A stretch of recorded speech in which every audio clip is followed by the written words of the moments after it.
Morning, my Teaserking family. How's everybody today? Well, I hope you're well. Oklahoma gave you a winner, made you money. Yeah, that's what you're looking for. Oklahoma in a revenge game, and the game was even, exactly as I said. And again, Texas fucked up because they went for it on 4th and goal and didn't get it. And it came back to haunt them. Too many 4th and goal crap. Anyway, the first lock won Alabama. And I had Alabama locked with a pro team today. So that's my lock today. My other lock lost in a very confusing. I had Ole Miss Arkansas over, which I think I missed by like 2 points, and Miami and Georgia Tech over, which I couldn't believe the score was 3-0 at half. I don't understand. You get 2 high-scoring teams, and it's a 3-0 at the half. I think it might have rained there. I wasn't sure. Anyway, some of these late scores, USC went to triple overtime to beat Arizona, and without the Luka, Oregon State played Cal to a 92-point game. That whole Pac-10, I have no idea. And then Colorado, I have the over in that game. And Arizona State ties it at 24. So it's 48, a touchdown, and I win. So if they go to overtime and it's 31-24, gives me 55. I'm over 53. They get the 40-yard pass to kick a fucking field goal. I couldn't believe what I was seeing. But where was that? Prime Junior only had 250 yards passing. Arizona State played them tough, as I thought they might. The quarterback played, so it was again, I thought there'd be more scoring. It's weird. Then the Oregon State Cal game, I wouldn't have thought went to 92, and then the USC Arizona, that's USC. They played another 90-point game. Unbelievable. All right. That's yesterday. So I got the open lock Alabama with a lock today. And I love this lock today. This is my favorite play all weekend, this lock today. All right, let's go through. We got Jacksonville 11-7 over Buffalo, which is just retarded. Again, Jacksonville stayed in London, and it was an unfair advantage. Again, Jacksonville, they get a touchdown, they go for 2. I don't really fully understand the thought of, but what if we miss? Now it's only 6-0. I don't know the advantage of going for 2 when you score to make it 8-0 versus 7-0. There is no advantage. There's a huge disadvantage if you miss. Just take the fucking extra point. This is where these coaches have no fucking ideas what they're doing. What are you doing? What's the advantage? Now you're up 8-0. Whoop-de-doo. Buffalo kicks the extra points, 11-7. You have no advantage. They score again. It's 14-11. I don't really get the point. All right. I noticed some line movements. So I want to get you off of my free pick. I do not. Miami and 12.5 is a different animal. Miami and 10. Winning by 4 is okay. 6, that's a different story. So I'm going to give you another free pick because actually, if it was 12.5, I wouldn't have given Miami as a free pick. Let's go through the line. We got Atlanta at 2.5, 42 to Houston. We got Detroit 9.5, 43.5, and we have to check. We'll go to injuries right after. Their best receiver, St. Brown, who Goff goes to all the time, is doubtful with an abdomen. If he's out, that's a huge problem. Now, the Alabama guy, Jefferson, is finally playing, but he sucks anyway, and I don't even know if he'll play. He doesn't know the playbook. He's been there a year and a half. He doesn't know the playbook. I doubt he'll. If he does play, he won't do anything. I will bet he will pull his hamstring again and be out the rest of the year. And I think that's his plan. I don't think he wants to play. So, with that said, we got to check on this St. Brown guy. 9.5, 43.5 Detroit. Down from 45 because of the injury to this receiver. This is the only receiver they have. And this is the one guy throws to. Tennessee, 2.5, 43.5 against Indianapolis. We got Miami, 12.5, 47.5 against the Giants. I'm going to take that free pick off. If you've already bet it at 10, fine, you're 4. I am not laying 6.5 in the pros. All right, that's that. They don't need to win by 6. Now, Miami might, but everybody's looking at that 70-point win over Denver, which they could probably get to the Giants. So I'm going to change it to let's go over on the game as the free pick versus, I mean, if you got it in at 10, great. Now you got that, but I think over 41 in this game is a joke. As I was referring to for the Chicago-Washington game, Chicago's the Z team, and they put up 40-20. They played a 60-point game because you had a 34 defense and a 30 defense. Here you have a 33 defense and a 30 defense, and I actually like the over in the same fashion as I don't think Miami can stop them. I think Miami might get you 41 by themselves because I don't think the Giants can stop them. So I think it'll be a high-scoring game here. Miami plays very high-scoring games, especially against weak teams like the Giants. So look for Miami to put up a big number. But I'm afraid of the 6.5. If you still like Miami at 6.5, feel free. It's a little bit – when a team has a 30 defense – it's a little bit, I don't know if they'll stop the Giants. Daniel Jones sucks, but against Miami, he won't suck as bad. So I definitely like I like to change this free pick to an over pick. New Orleans, New England. Now New England's 1.5-point favorites. This keeps going back and forth for some reason. We'll have to check the injuries, although I didn't see anything. Over under 40. Baltimore 4.5, 38.5 over Pitt.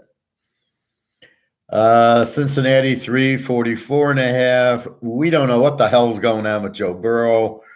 If he was healthy, this would be a good over bet. Arizona with Dobbs gives up 26 a game. But we'll have to, what do we do with Burrow? He's great, but he's got to be healthy. Philly 4.5, 50.5. And Cooper Kupp is playing for the Rams, which I'm shocked at, but he's playing. He got the hamstring. He's playing. Stafford's playing. Aaron Donald's playing. This is a very this is going to be a very close game. Denver 2.5. Over the Jets, Jets, 42.5 over under. Of course, we got to go with the Jets in this game as the dog to the 38-point defense by Denver. You will see Zach Wilson have a career day today, and you're going to go, wow, he's really not that bad. Yeah, well, if he played Denver every week, he wouldn't be. Wait till KC gets a hold of Denver. Mahomes will be all better at that point. Speaking of Mahomes, we got KC 3.5, 52.5 over Minnesota. That's an awful low spread for Mahomes. He will win the game. Don't kid yourself. The Niners 3.5, 45 hasn't moved, and Green Bay, Oakland is now a 1.5-point favorite, 45.5. I would only play Green Bay. Well, I don't know. Is Garoppolo playing? And then how good is O'Connell? And then is the running back Jones playing or not? So let's go into the injuries.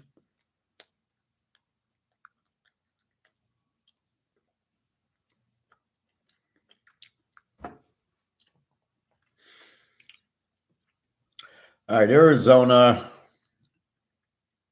A lot of probables, so they come to play. A couple linebackers playing. Offensive lineman probable. Buda Baker's the only guy that we know besides Kyler Murray. He's out with the hamstring.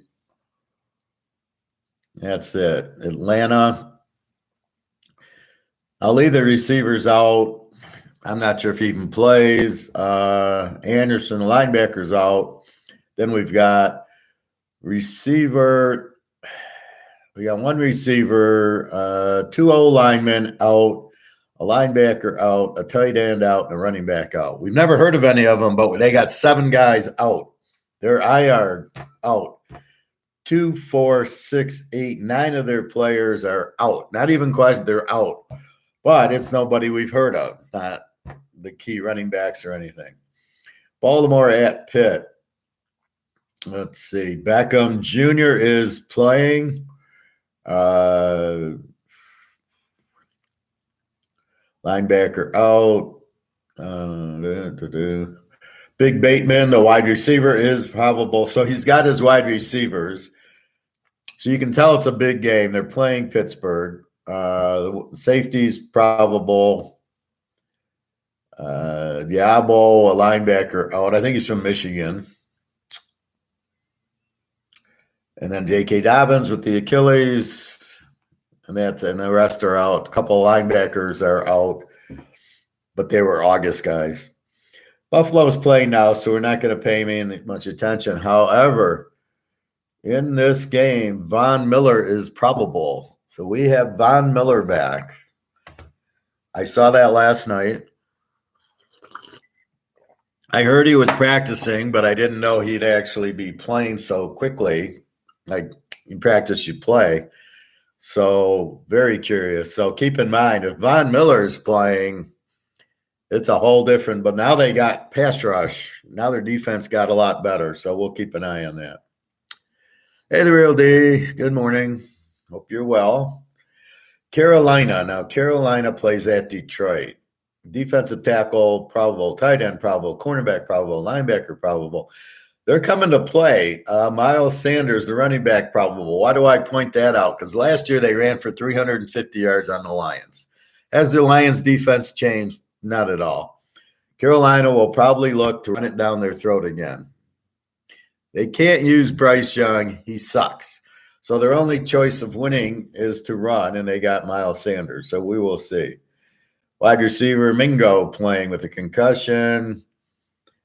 And I don't know any, Christensen, the guard is out. Like, is this Todd Christensen from the Oakland Raiders?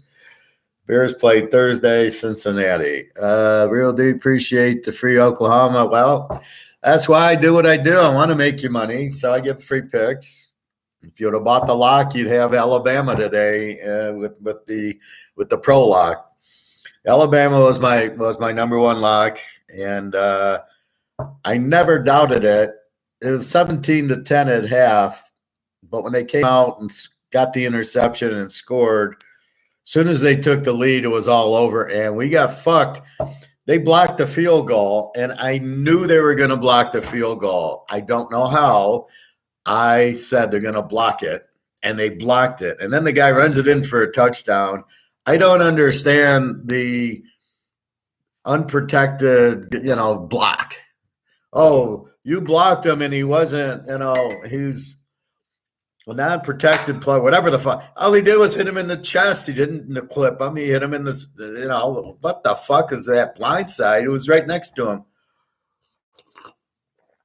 No wonder the players can't tackle. They don't know what to do. They don't know. It was a very clean block. Why he threw the block, I don't know. He didn't need to, but that's football. Even if you don't need to, if you get a chance to hit somebody, you want to hit them. So understand why he did it. He shouldn't have done it because the guy was 20 yards behind, and that would have basically iced the game. The other thing I don't understand is at the end of the game, what the fuck were they doing? They get the first down. There's a minute and a half left. Take 3 knees. The game's over. They don't have time. What does he do? He throws the ball on first down, incomplete. Why are you throwing the ball? Take a knee. Why aren't they in the victory formation? Why are they doing shotgun? And then he's handing the ball off. They don't even know how to take knees in college. What is that?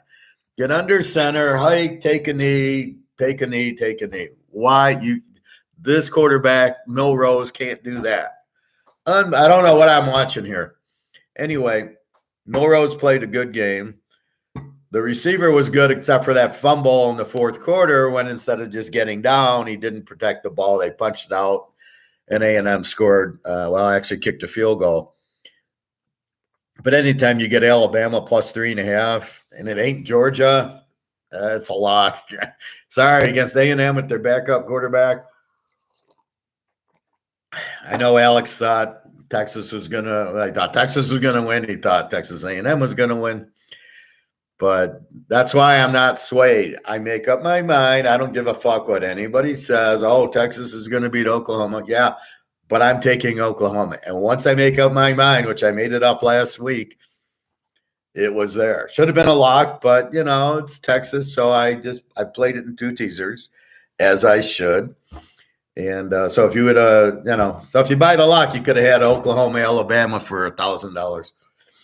Anyway, anytime I get Alabama as a dog, against an A&M team, I'm taking it.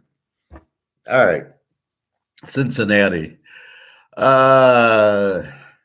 Defensive end probable. T. Higgins out with ribs. Taylor Britt is playing, tackle playing. Another linebacker's out. Tight end or Smith is probable. He's playing.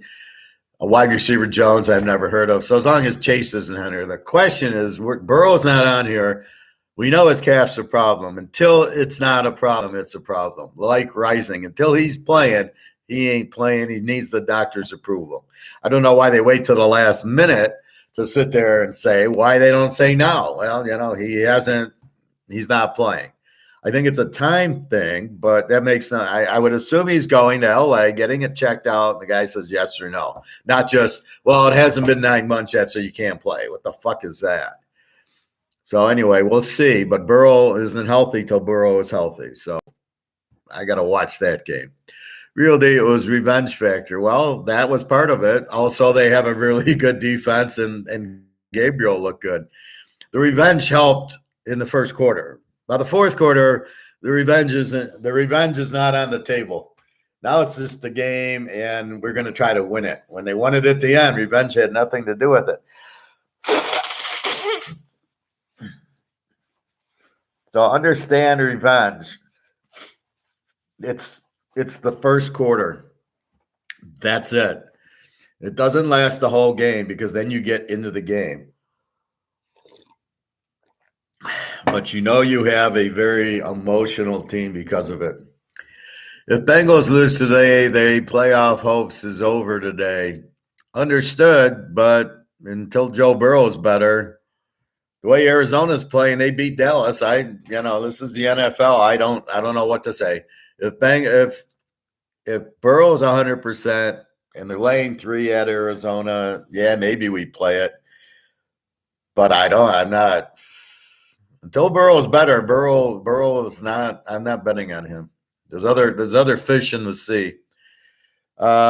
Cleveland, I think's off. Yeah, Cleveland's off. San Diego's off. Dallas, we got Micah Parsons probable. We got M. Hooker, safety probable. Guards, couple of guards probable. A tackle probable. CD Lamb probable. Diggs, of course, is out. And then they got 2 receivers on IR, linebacker, the tackle. We have no idea who they are. Denver, Jay Williams, probable. Are we supposed to know who Jay Williams is? Josie Jewell from Iowa is actually probable, and a safety, and Jerry Jeudy. Bunch of questionables. Lineman out for the year. Tight end out for the year. Linebacker out. Safety, IR, linebacker out, cornerback out, linebacker out, 2 receivers out, and you can see why they can't stop the win. You got 7 or 8 defensive players out. Detroit, okay, so their first round bust, the running back Gibbs from Alabama, doubtful with the hamstring. Reynolds, wide receiver, who's not very good. Probable cornerback, I have no idea. Probable safety, probable offensive tackle. Tyler Deckard, I've heard of, is probable. Branch, the Alabama pickup, they love these Alabama players. I don't know why. He's out. St. Brown, the wide receiver's doubtful. Jay Williams is the Alabama receiver who did the gambling. For some reason, it went from 7 weeks to 5 weeks. I'm not sure why. He's eligible, but he's so bad. He doesn't know the routes. He doesn't know the playbook. Another fucking idiot from Alabama. So, I don't know. Who cares if he plays? It doesn't matter. Tackle out. Houston, I've heard of, is out till about that. Gardner Johnson's out. And that's it. And Herndon Hooker, the quarterback, is still out with that. So the key is the wide receiver, Brown. If he plays, they might have a chance. Without him, they don't score as much. And they're laying 9.5. You've got to be kidding. We'll check that one more time. But I don't know. I can't lay 3.5 with Detroit. Now, Carolina, I did like Detroit at first, but without St. Brown, I don't know that I like it. And then the running back's out. I don't know that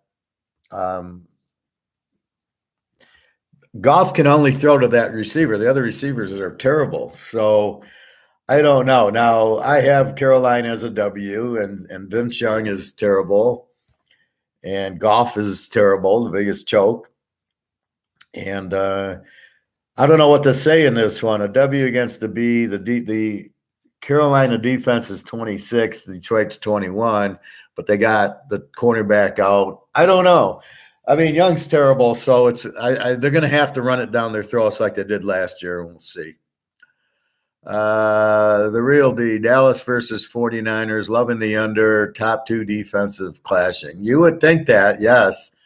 You would think it'd be low scoring. Well, look at the playoff game last year. It was 19-13 or something. Frisco won. Purdy's playing. I think the Niners win, and I think, yes, it'll be a low scoring. My score on that's 24-17. The Niners is my prediction. But yeah, with the Micah Parsons playing, yeah, it should be low scoring. Dre Shader, I don't know if your name's Dre or Dre Shader. Or Shader is 4-2 with 2,000 passing yards and 19 total touchdowns with the worst O-line in the country.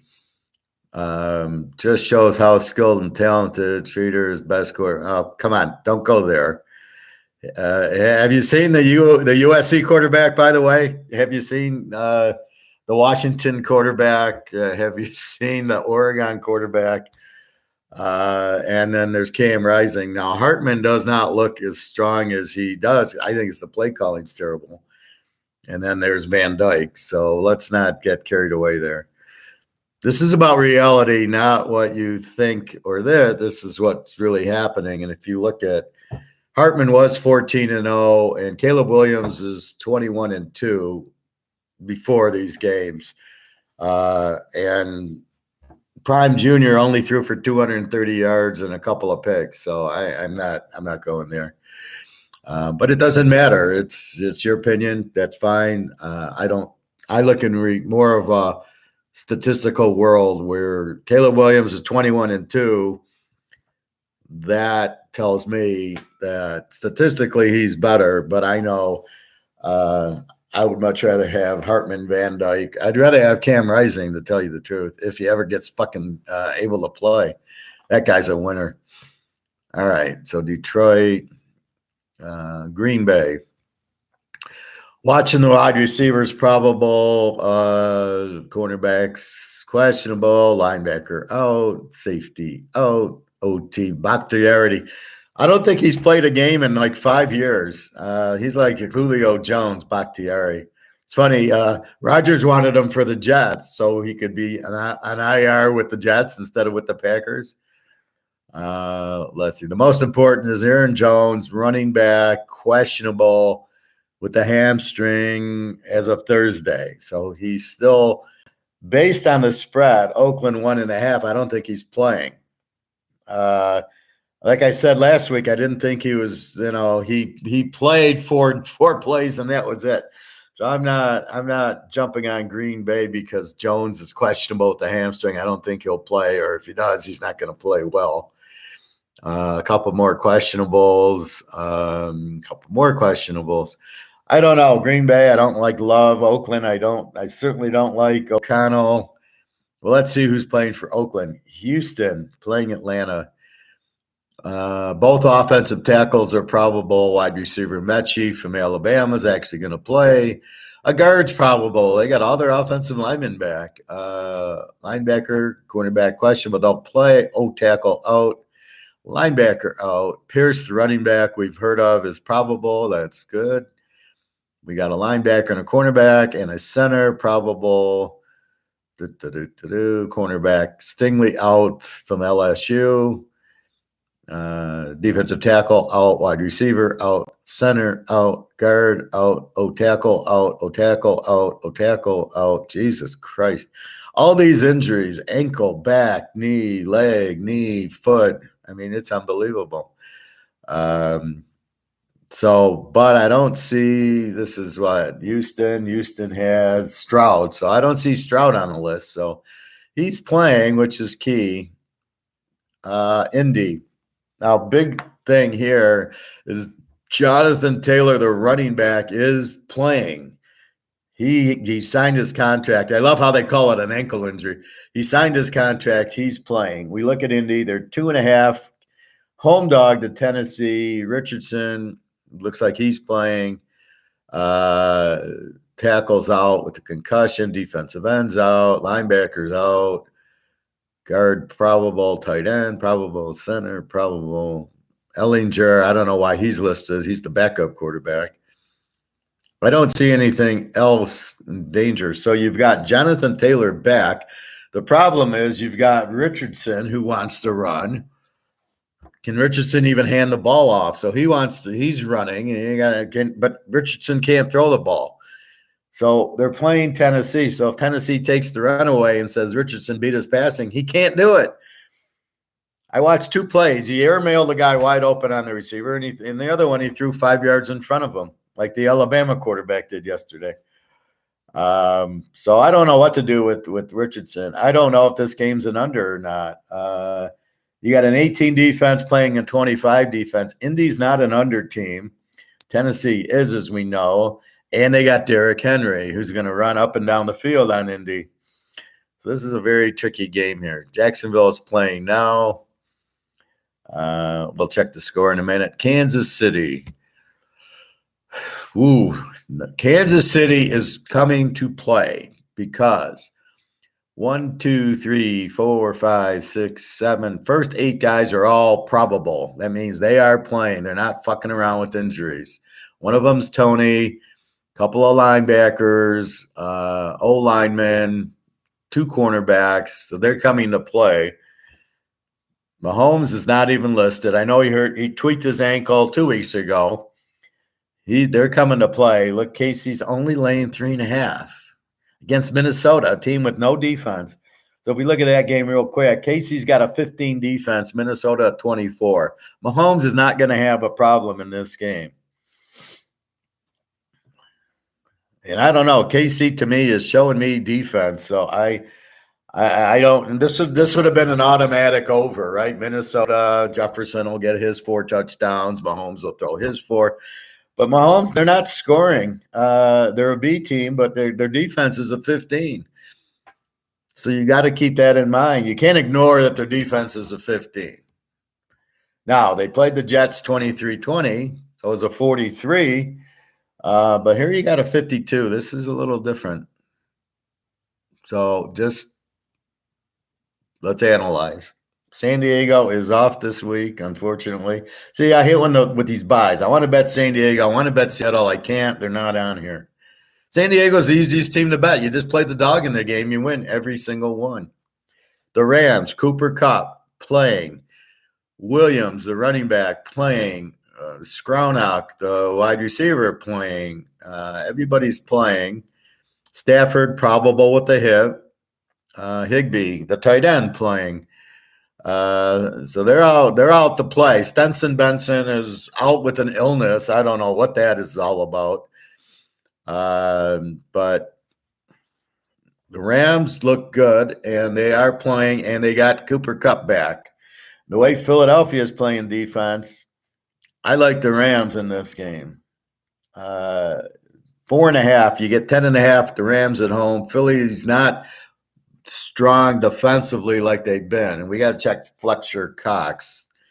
But LA is a live dog here. Oakland, defensive end, probable. Safety, probable. Cornerback out, defensive end. Crosby, probable. Garoppolo is probable with the concussion. So you got Garoppolo against Love. Neither of them are a pro quarterback. Yeah, I'd rather have Shedeur and Caleb Williams than these two clowns. Devontae Adams is questionable with his shoulder, so he's not probable. But the game's not till Monday night. We'll see what happens tomorrow. And a bunch of nobodies. That's why Oakland sucks.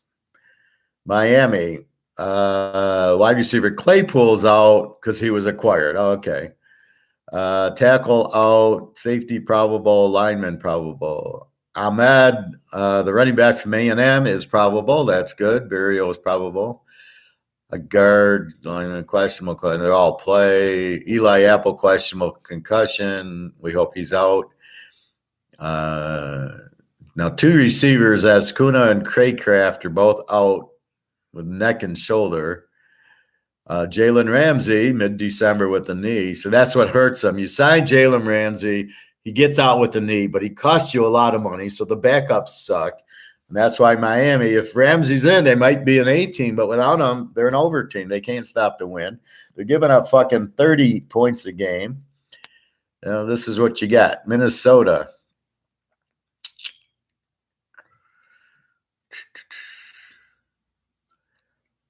Nobody I've ever heard of, which is probably why they suck. Naylor from Michigan State, the wide receiver's out with a hamstring. What else is new? Otherwise, a center, a linebacker, and a safety are playing, and a couple of guys are questionable. A linebacker and a safety. They're not going to stop Mahomes. It's like the Alabama game. The line was so low, 2.5. I got Alabama in 3.5, and I'm watching the game, and once it hits 26-20, I go, it's a winner. Because if they score, it's 27-26. I got points with Alabama. Unbelievable. You've got points with Kansas City. There's no way Minnesota can blow out Kansas City and Mahomes. There's no way that can happen. So even if it's close, you get KC in 2.5, you're in real good shape. All right. The NYGINSTS is Giants playing Miami. Offensive tackle out, offensive lineman out, guard out, some receiver playing, a couple of questionables, couple more questionables. Barkley out till mid-October. That's all we care about. A lot of defensive out. Miami's going to have a field day in this one. They're going to score a lot. That's why I liked it as 10.5. Why it went to 12.5, I don't know what happened, who went out. But, I think Miami gets you 41 by itself. I think the safer play here is over, but I think both plays win. If you're 10.5, you're fine. 12.5, I just don't like 6.5 in the pros. It's not Georgia and Alabama putting up 50s. It's the pros. They don't do that. But I don't think they can stop Miami. I think it's an over by halftime. My Jets. Should have won the game. Terrible call on their cornerback Monday night. What can I say? Worst call I've ever seen. I mean, in a game like that, you don't make that call. He really didn't interfere with them. Maybe he touched his arm. Big fucking deal. This is football. Like, that's what you're supposed to do in football. And they're really taking it away. And it really sucks. The JET, okay. Cornerback out with the hamstring, cornerback out with the concussion, linebacker probable, O-tackle probable, safety probable, linebacker questionable. He'll play. Aaron Rodgers out. Geez, we didn't know that one. And that's it. So nobody really big that we would know, unless it's like some superstar linebacker, but we just don't know his name. Again, Zach Wilson will have a field day on this Denver defense. The defense of the Jets is here's the difference. The Jets defense is a 21, Denver's a 38. And part of the Jets' problem is they gave up like 30 points to Dallas on turnovers. So they're probably like a 19 against the 38. 38. Jets are a very live dog in this game. New England. Let's see. Okay. Arizona quarterback looked like superstar last night against Caleb. And he's not even their starter. The starter is DeLuca from Washington State. I don't know who the backup is. But everybody looks like a superstar against USC. They have no defense. It's amazing. Stars of Bill defense dropping like flies. Oh, that's okay. We'll bet them over. See, there's always a silver lining, right? When Cam Rising can't play because of his knee, they're an under team. When he does play, we bet Utah every game. I mean, if Utah gets Rising back for the USC game, that's a lock because Cam Rising will eat up SC if the backup on Arizona is eating him up. Then you have their defense will shut down USC. USC will not get 20 points against this Utah defense. That I guarantee you, if Rising's quarterback, if they have anybody at quarterback. I can't believe the Utah backups are so bad. Anyway, we got Notre Dame, USC next week. I think there's another big game I was looking at, or I saw the highlights for. Oh, yes, Washington, Oregon next week. Take the dog in that game, and we go over with USC Notre Dame, although as bad as Hartman looks, but even Hartman should light up USC. He'll be happy to see that. And the way Notre Dame's playing, they're not really stopping the wind either. They have a pretty good defense. They ain't going to stop Caleb Williams. All right. So we'll get on to Buffalo. We'll check the end. Doesn't matter. That game's going on now anyway. Again, that's the problem of the travel. You know, you can't travel to Europe and get tired and not expect injuries. So I don't know what the NFL, they want to have all these rules for no injuries. Then what do? They tire out the teams and send them to London. All right. We're okay. We got an hour. Okay. New England. Stevenson, the running back, probable. He's playing. Wide receiver, Montgomery, never heard of. A bunch of questionables for New England. Linebackers out. Defensive linemen's out. Defensive back. 2 defensive backs are out. Trey Flowers is out, the defensive end. They got a lot of injuries, New England. But Tom Brady's not there anymore, just FYI. New Orleans, let's see, probable offensive tackle out, cornerback out, tight end out. Derek Carr is probable with the shoulder. Maybe he'll start playing good. A lot of guys probable. A couple of concussions, a hamstring, but they're questionable. Williams, the running back from the Lions, not on a contract year, is going to sit out the year with his hamstring injury because you can't detect it. It's not a broken bone. You can see the X-ray. You can't check. This guy's just bullshitting. And it was a contract year last year. He scored 17 touchdowns. This is the Madoff Ponzi scheme by the NFL players. They have a good year in their contract, get a big contract, and then they got hamstring for 5 years. This guy will probably never play a game for New Orleans. He's just a slacker, as McFly would call him. Let's see. Hayner back week 7. That's about it. The Eagles, the center, but it's the backup center's out. We don't care. Rashad Penny's doubtful with an illness. Defensive tackle's out. Safety's out. Fletcher Cox is out. Oh, I love the Rams now. Whew. Thank you, God. Without Fletcher Cox, the Rams should win this game.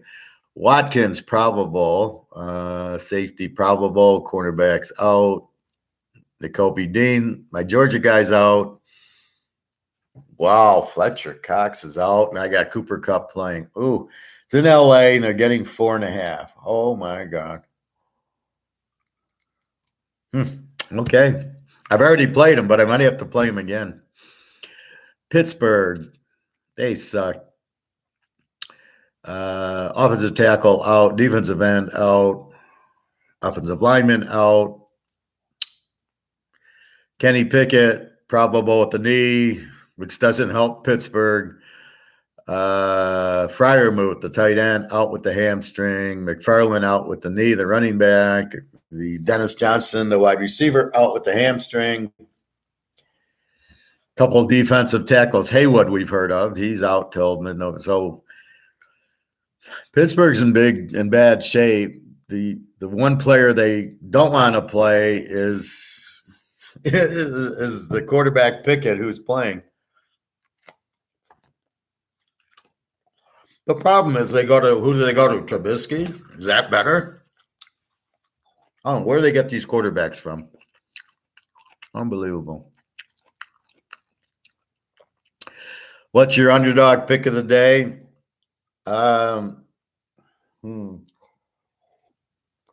Let's see.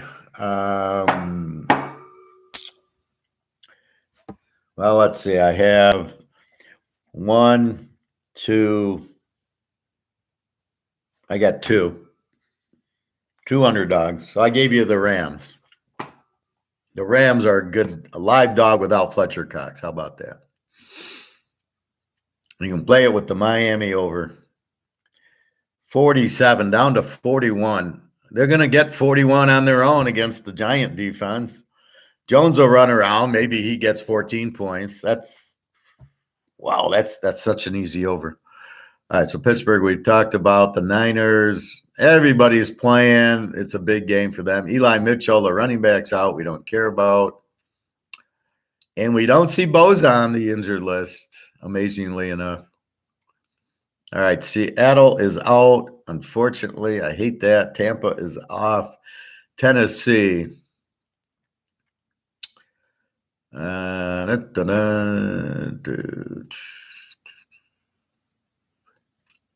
only guy I know is Haskins from Michigan, the running back, and he's on an IR undisclosed. And Washington's already played. So let's go back to the line.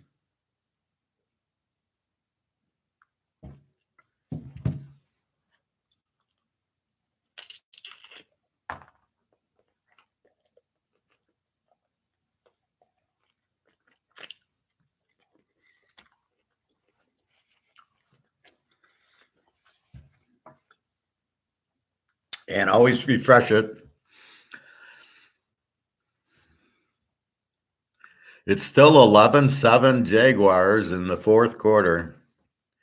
Who'd have saw that coming? Over-under was 48 in this game, and it's an 11-7 game. Josh Allen is having one of his games, I can see. All right, so let's go. We got Atlanta 2.5, 42. Wow, that's going up. Why is that game being bet up? That's unbelievable. The Sharps are wrong if they're going over in the game. Detroit 9.5, 43.5. Indy, Tennessee 2.5, 43.5. That hasn't moved. Miami's up to 13, 47.5. So I think you're going the wrong way if you're laying. You want to lay 13. It's at that point it becomes an over. At 10, okay, I can lay 4. At 13, I'm not laying 7. You've got to get off Miami and go on to the over in the game. You can't. This is where it's too much. It's the NFL. They should blow them out. Well, it should be high scoring. Again, the Giants, really, it wasn't as bad. They threw the interception at the 1-yard line. The guy runs it back 99 yards. So it goes 24-3. Well, it could have been 17-10.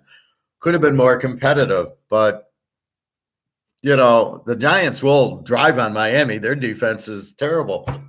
So, anyway, that's your free pick. You're over. New England 1.5, 39.5. Two pretty good defenses there. Baltimore 4.5, 38.5. We'll go through everything. Cincinnati 3, 44.5.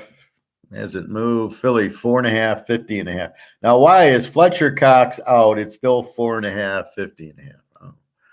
Denver 2.5, 42.5. Who thinks Denver's going to win this game? Kansas City 3.5, 52.5. Thank you, God. 49ers 3.5, 45. That has not moved all week. And Oakland 1.5, 45.5. I'm not sure Oakland can beat anybody, to tell you the truth. Let me check emails if there's any fire questions. I do it live so you can ask questions right here. No. Okay, so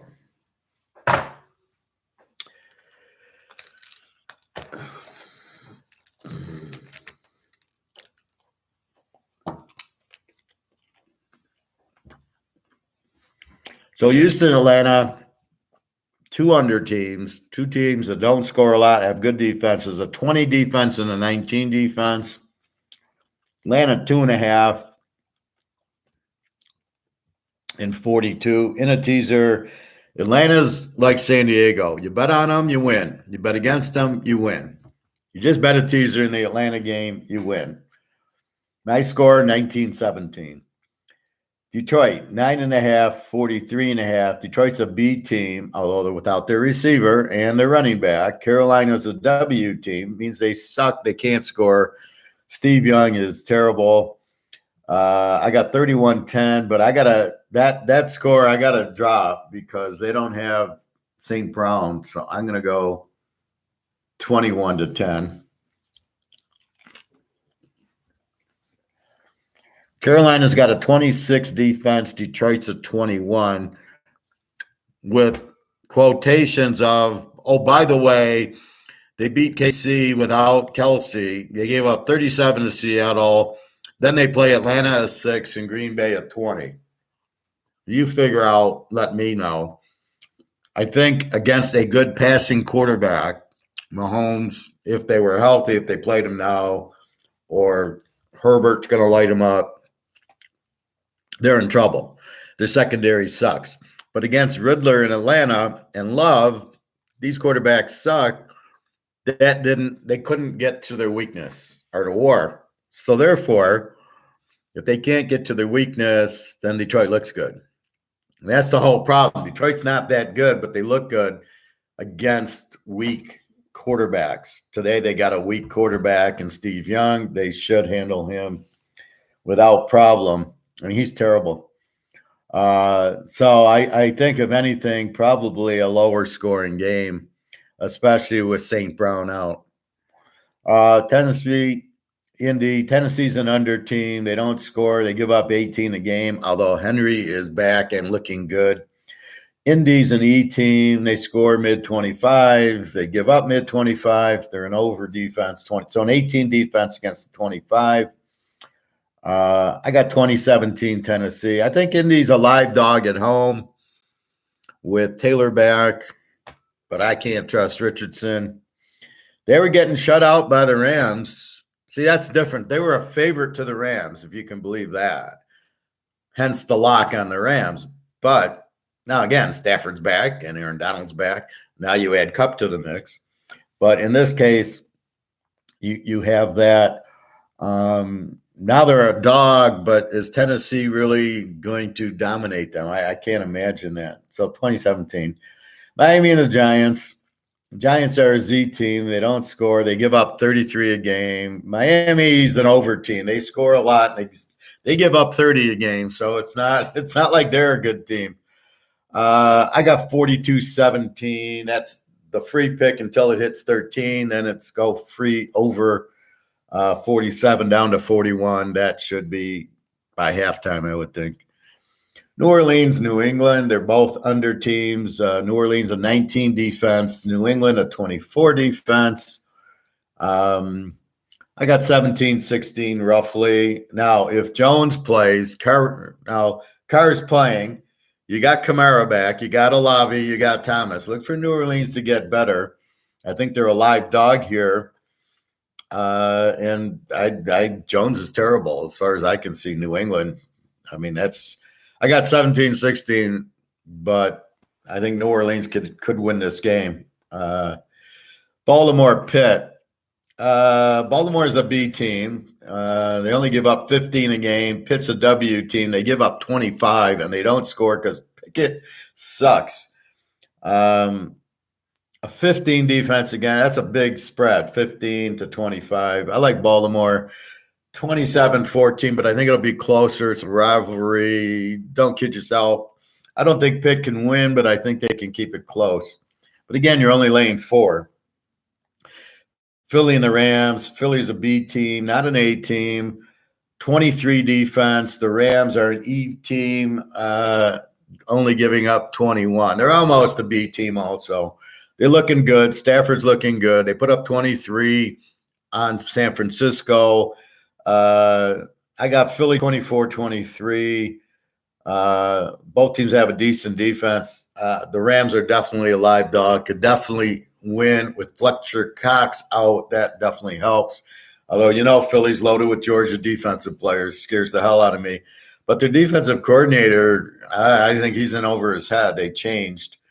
And I can see the Rams getting the upset because Philly had to travel coast to coast. And Rams are playing well, good defense, and Stafford's playing well. So I think this game will be close. You get 4.5, you get 10.5. Yeah, I like that one. Cincy, Arizona. Cincy's a W team. They can't score. They give up 24. Arizona's an over. Give up 26, 44, 344. So 24 defense, a 26 defense. I got Cincy winning 21-20, but it won't surprise me if Arizona pulls the Dallas and wins the game. So very close game. But I can't bet on Joshua Dobbs, right? And Burrow, we got to see how – if Burrow's healthy, it's an easy win. But till he's healthy, he ain't healthy. The Jets in Denver. Jets are an under team. They give up 21 a game. Denver's an over team, gives up 38 points a game. Oh, my God. Over under a 43. And Denver's 2.5. I got the Jets winning straight out 27-20. Wilson will have a big day against this defense. I think Bobby would have a big day against this defense. Big teaser trend on the Jets. Big teaser trend actually on Philly. Teaser trend on Tennessee, but I think that was as a dog. Teaser trend on Atlanta. Teaser trend on Kansas City. Teaser trend on San Francisco. KC Mini, KC's a B team. They're not scoring like they did except for the Bear game. Minnesota is an E team. So they scored 24, give up 24 roughly. That's an E team. So they're kind of even. The B team scores, 26, gives up 20. So there's a little bit of their offense is pretty good, but not a 30. Now, Kansas City's defense is a 15 and Minnie's is a 24. Is Kansas City defense a fluke or is Kansas City defense really strong? They only gave up 14 on the Lions. 7 came on a pick 6, so they're really like a 13 defense. Minnie's a 24. Mahomes against Cousins. Big trend on Kansas City. Minnesota plays every game close. I got KC 34-27. I think they light up the Minnesota defense. And I don't know what. I think KC's got a good defense. They beat the Jets. They put up 23 on the Jets. If you can put up 23 on the Jets, you're putting up 34 on Mini. So I think they win the game. You're getting 2.5. I think that's unbelievable. Dallas, Frisco, two A teams going at it. Dallas, a 10 defense. Frisco, a 15 defense. I got 24-17 49ers. They are 12-0 as a home favorite. Should be a very good game. Prescott against Purdy. Purdy a big edge. Prescott will have his at least 2 interceptions in the game. They played a 19-13 game in the championship game. This should be a very good game. Green Bay and Oakland. Green Bay's an E team. Oakland's a W. Green Bay gives up 24 a game. Oakland 25. Love against, I don't know, is it O'Connell? No, it's Love against Garoppolo. I think Garoppolo was playing. Either way, I got 19-17 Packers. I can't trust either quarterback. I don't know how I can bet this game. The only way I would take the dog just because, but I wouldn't put anybody's money on this one. You just can't trust Love. He stinks. But Oakland's even worse. So it's a game I'm not playing no matter what. But a few interesting games. Not that easy of a schedule like last week. But I think overall we've got about 5 or 6 good games here. One lock, already played with Alabama. So if you buy the lock today, you'd get Alabama with this team.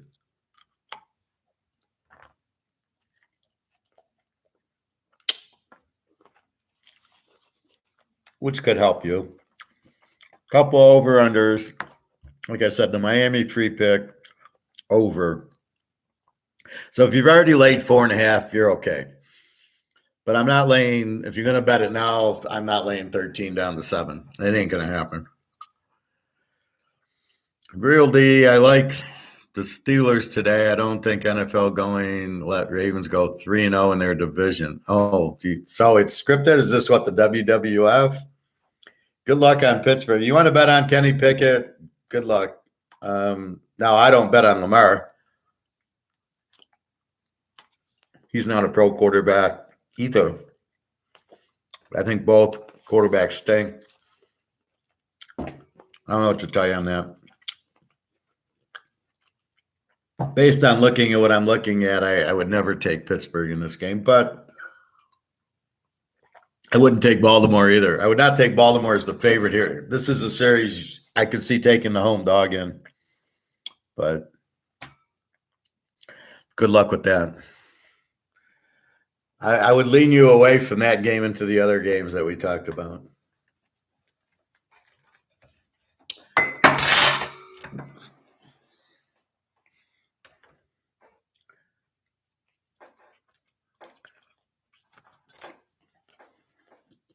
So what's going on with the Buffalo game?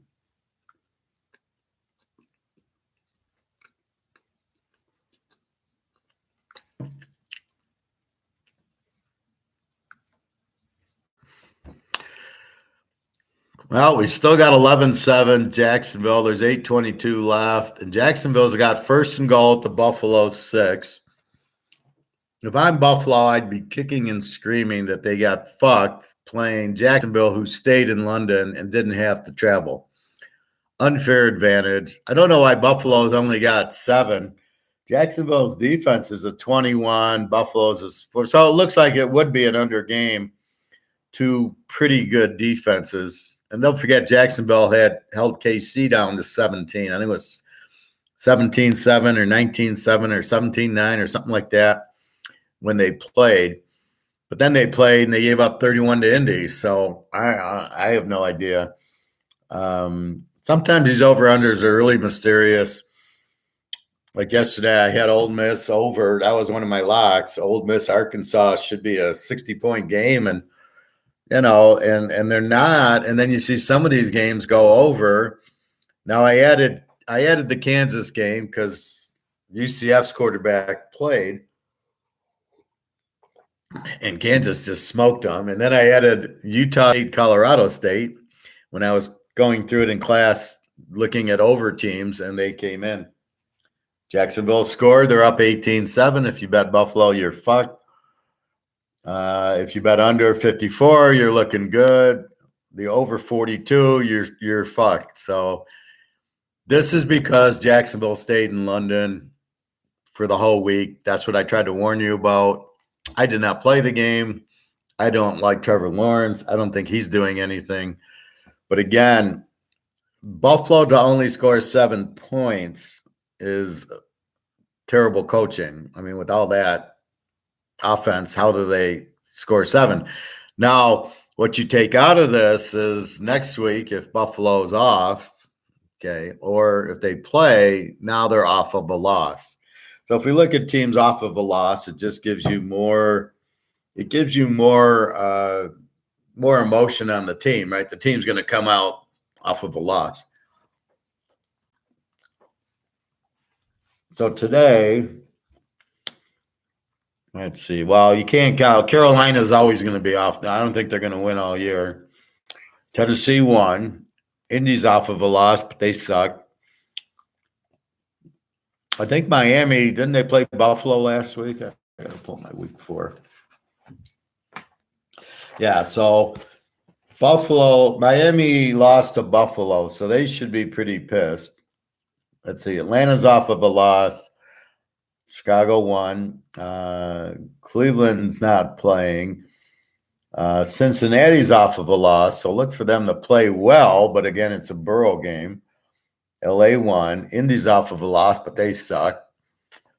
New Orleans is off of a loss. I look for them to play a good game against New England. Philly beat Washington, so Philly's not. Pitt lost 30-6, so they might play a game against Baltimore, but Pickett's so bad, that's the problem. Can they do something off of that loss to Houston? But how the hell do you lose to Houston 30-6? Oakland's off of a loss to San Diego. New England got killed 38-3. Look for them to play a good game. So New England and New Orleans both have some incentive. Arizona got killed by the Niners. KC beat the Jets, so I look for the Jets to have a good game. And KC should still have a good game. And then Seattle killed the Giants. I don't look for the Giants to have a good game. So no good team really is off of a loss. So I would not – you can't really use that. Maybe Pittsburgh, but I don't know if they can do anything. So the Rams need the game over Philly. They did lose to the Niners. They did beat Seattle, let's not forget, and Philly doesn't have Fletcher Cox. So I think LA has a chance to beat them, although we don't make a living betting against Philly, but I think they just don't look right this year.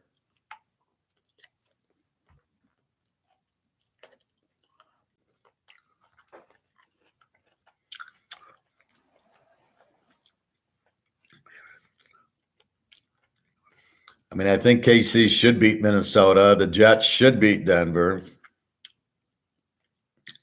It's New England, New Orleans, who knows? Miami should hammer the Giants. Well, let's just say it should be high scoring. Detroit doesn't have their receiver, so they're going to be in trouble. Houston, Atlanta. I mean, these teams are so bad. I mean, there's no Oklahoma, Texas. There's no Washington or Oregon or Alabama or Georgia. The league is so bad. I swear, if you put Houston, Atlanta, Indy, the Giants in the Pac-10, they wouldn't win 3 games. I hate myself. I'm tattooing myself. They wouldn't win 3 games. The Bears wouldn't win. I mean, there's so many bad teams, which is what makes betting hard because you need to know who you can trust. All right, we find Stafford and we find the Jets defense and Mahomes. Okay, what do you do in the New Orleans New England game? Who you gonna trust? Houston, Atlanta. Who do you trust? Look at here, Buffalo, Jacksonville. How can Buffalo lose? They're losing 18-7 with 7 minutes left in the game. How could this happen? This would be like Oregon going to Arizona State and losing. It ain't gonna happen. Washington just went there. They beat them by 20. It's not gonna happen. It's just unbelievable. But I don't, this is what we're dealing with here. That's why we bet on Coach Pete, but he's not playing. That's why we bet Herbert. He's not playing. So that's really fucks you up, these buys, because the teams you could bet on aren't playing. So it really fucks it up. Well, I mean, the Bills score 7 points. You can say whatever you want. All I see is 18-7 Jacksonville. What I notice mostly, it's the let's go for it on fourth down and not get it, and then not understanding the consequences. When you go for it on fourth down and you don't get it, you give the other team a motion. It's the same as a fumble. This is the point the coaches don't understand. They're all going with analytics, which doesn't take into account. So you don't just go for it on 4th and 1, miss it, give the other team a motion, and then think you're going to win the fucking game. San Diego, that's 2 weeks in a row their coach did that. With a minute left in their own territory, he goes for it, doesn't make it. But he doesn't see the problem with it until they lose. Till the other team, till he does it against Kansas City, and then Mahomes throws a touchdown to beat him, will he realize his mistakes? But he doesn't even realize he's making a mistake. He's like, well, the algorithm says I gotta go for it. Like, what the fuck? Let me see. I gotta add a play into Teaserking. I think these are late games. 425. Okay, these are later games.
So you can see if you buy from me on Teaser King, I can add a game now for 4 o'clock, right? It's very interactive and very live. I'm not like these other handicappers who sit there and post the game on Thursday and don't pay attention to the injuries today, like a Fletcher Cox or something. I'm not like the rest, and I don't want to be like the rest, but I'm interactive. You can talk to me. That's why I do the live show. You can ask me, like Real D's asking me questions. You know, see, Real D, on your comment on the Steelers, I don't think the NFL is going to let the Ravens go to 3-0. So you're inferring that the outcome is already fixed. I don't see that. The outcome's not fixed.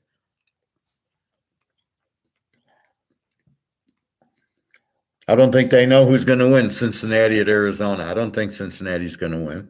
Oh, they want Joe Burrow in the playoffs for TV ratings. It doesn't work like that. What are you going to do with Green Bay, Oakland? What do they want there? They don't even want it to be Monday night, I'm sure. What the fuck is that doing on Monday night?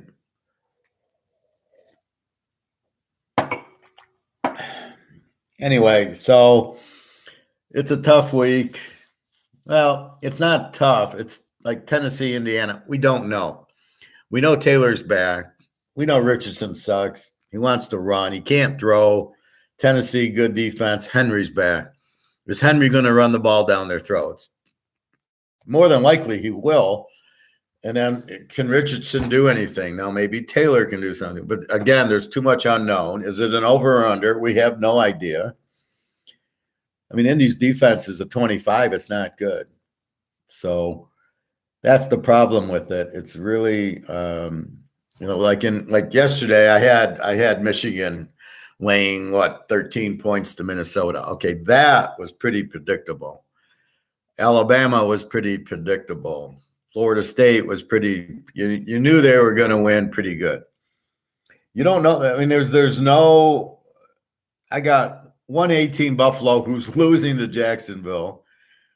I got two A teams playing each other, Dallas and Frisco. And that's it. I got a B team in Kansas City, a B team in Philly without their good defensive player. I got a B team in Baltimore, a B team actually in Detroit, who I don't believe they're a B team. So how many good teams do we have? We don't have a lot. Most of these teams suck. A lot of them are unders or evens. A couple of Z, Chicago and the Giants, a couple of W's.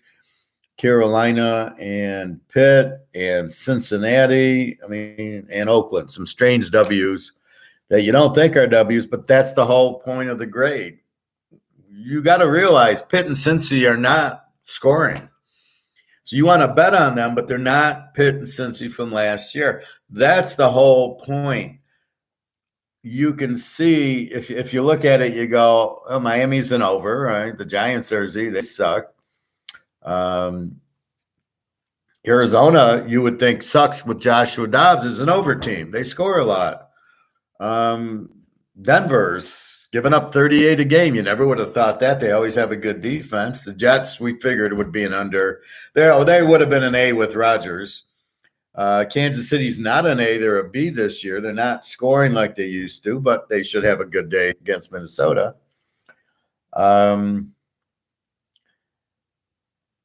Frisco, Dallas, they're both A teams with good defenses. That's what we expect. Green Bay, Oakland. Green Bay's an E team. We had no idea what Joshua Love if the guy can complete a pass. So you got some very shitty teams because they got bad quarterbacks and they're playing them. Like Carolina, why are they playing Vince Young over Andy Dalton? Andy Dalton played at Seattle, had a good game, and you go back to Steve Young. What are you doing?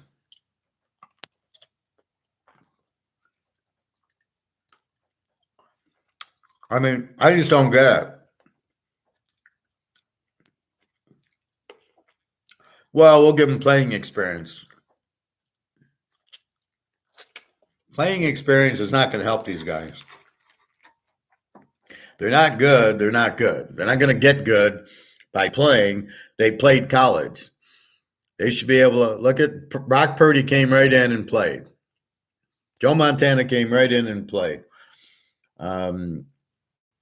Joe Burrow came right in. Mahomes sat out a year, but when he came in, he played good. He didn't need a year to get to see if he was any good. Love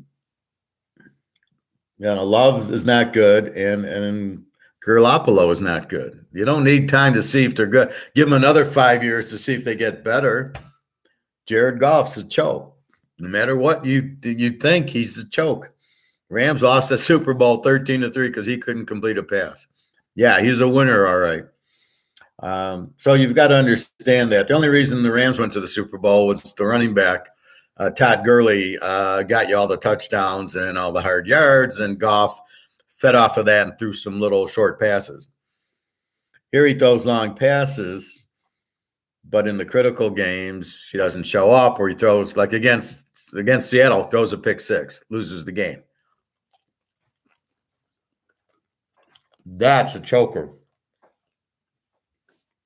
All right. Let's see. Did Buffalo lose? Well, it's 18-7. I'm sure they lost.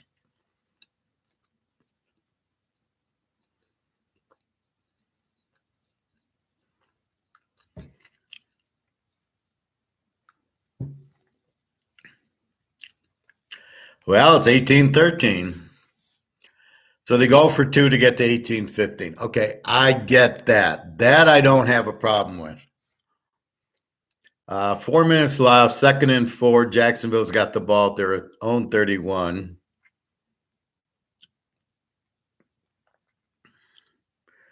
Let's see. Josh Allen passed to Gabe Davis to the left for 19-yard touchdown. 2-point attempt failed. Josh Allen passed to Shaker when they should have ran. So it's 18-13. If we look at the stats, Trevor Lawrence, 24-36, 283 yards, 1 touchdown. Josh Allen, 24-36, 275 yards, 2 touchdowns, and the interception. See, the problem I have with Trevor Lawrence, 24-36, 283, only 1 touchdown. Running, Etienne for Jacksonville, 21 carries, 95 yards. I'm surprised. No running for Buffalo. Josh Allen, 3 for 11. Why is he running? You've got Cook and Murray. You're not giving them the ball. They hand it off 3-3-2-5. What is that? How do you not run the ball? Stephon Diggs, 7 catches, 109 yards. Gabe Davis, 5 for 71. See, but what sticks out to me is the running. Buffalo, D. Harris, 3 for 13. Latavius Murray, 2 for 6. And Cook, 5 for -4. This is why Buffalo cannot win a championship. You've got to be two-dimensional. Oh, well, Josh Allen runs 3 for 11. Yeah, he ain't doing it. Jacksonville with that knee, at least he runs 21-95. Lawrence is running too much, 6 of 32. That's how he's a bad quarterback, because he shouldn't be running. All right, 3rd and 4 at the 31. 3:15 left in the game.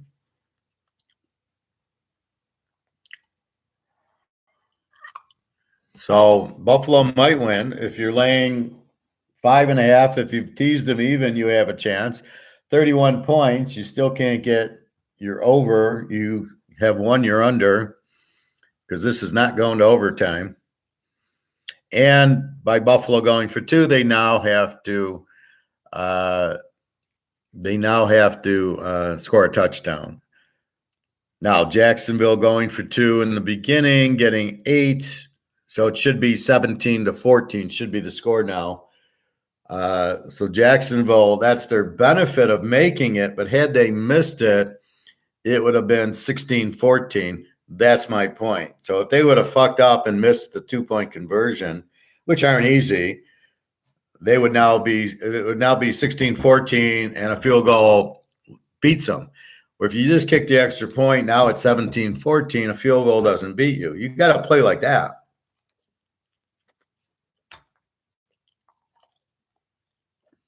Anyway, did you see this coming? Yeah, I did, because they were in London. That's the only reason. This game's in Buffalo or Jacksonville. Buffalo beats them easy.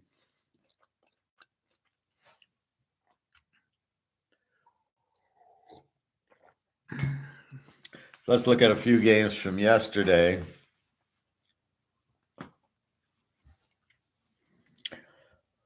So Ohio State comes back. LSU comes back. Bobby was crying. They were down 14-0, and they come back for the win and the over. LSU is a great over team. Ohio State, Maryland, same thing. Maryland's kicking their ass, and Ohio State comes back and wins. And one thing I got to tell you guys, this is 4 quarters. You guys get all frantic-y because, in the first quarter something happens. It's 4 quarters, right?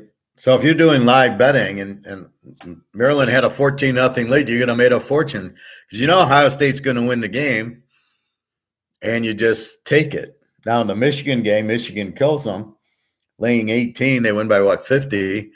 There, live betting, you could have just kept. You don't even live bet it. You just bet Michigan and off you go. But I warned you not to go over or not to go under on the game, and it went way over because Minnesota's defense sucks. Once you looked at who they played and you realize they're not an under team, now Michigan is, and Michigan just killed them. Notre Dame loses again. Lost to Ohio State. Should have lost to Duke. Loses to Louisville, and then they get USC. I mean, they got 4 tough games in a row. Where's their offense? You got Hartman. This tells me their coach is bad and their offensive coordinator sucks. You got a guy like Hartman, and you're not using him. When I see 3rd and 10 for Notre Dame, I can't believe it. You've got Hartman. So the lesson learned here is, yeah, Hartman looked great at Wake Forest with that offense and offensive coordinator. He goes to Notre Dame. The offensive coordinator doesn't know what he's doing. He doesn't know how to use Hartman. They're not putting up the points they should with Hartman. That's why I bet him over the Ohio State. I go, Hartman's going to light him up. The offensive coordinator is an idiot. He's killing them. 24-13, 25-13, Jacksonville, game, set, and match. Where was Buffalo's defense?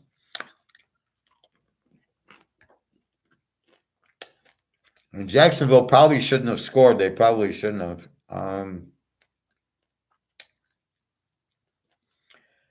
Yeah, Travis Etienne rushed 35 yards for a touchdown. Probably should have stopped at the 1 so they could take 4 knees, but they don't think like that.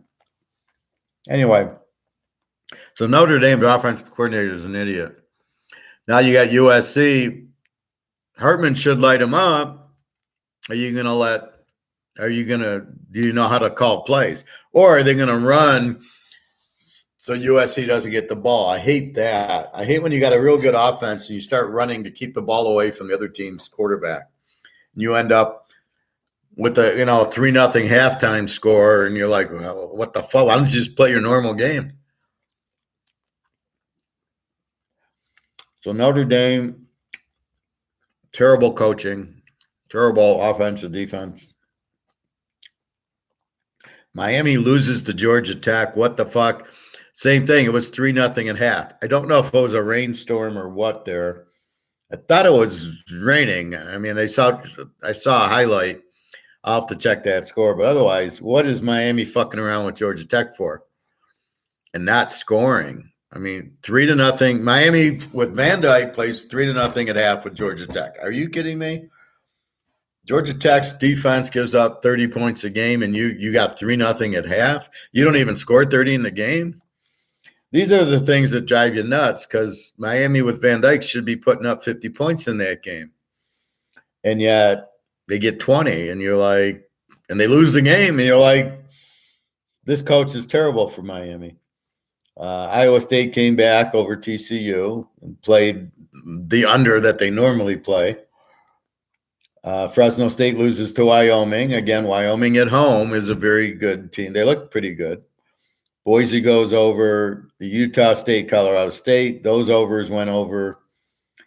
Oregon State, Cal, I didn't see that coming. Went played 90, and Arizona USC played an 80. Now that was a 69 over.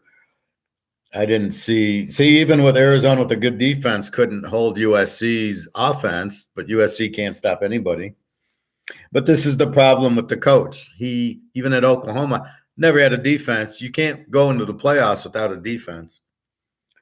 So Ohio State still doesn't look good. Barely beat Maryland. Oklahoma, Texas, we called it. Oklahoma looked now teams with really good defenses, and it still was 34-30, although Oklahoma had the goal line stand. So that's where it gets hard. Is I would never have bet this game over with these two defenses, and yet it was a 64. And had I teased it under 66, I win. But I like the dog a whole lot better. So that's where you get conflicted. Well, yeah, under, but at what point do you take the favorite or dog versus the over or under? And if you're not sure of who's going to win and you are sure of high points, that's what you do. Oh, Buffalo scored. Look at this.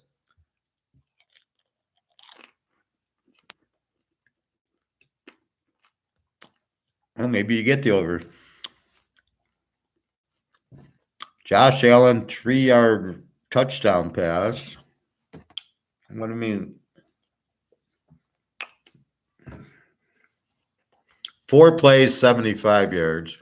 Jacksonville, 5 plays, 75 yards.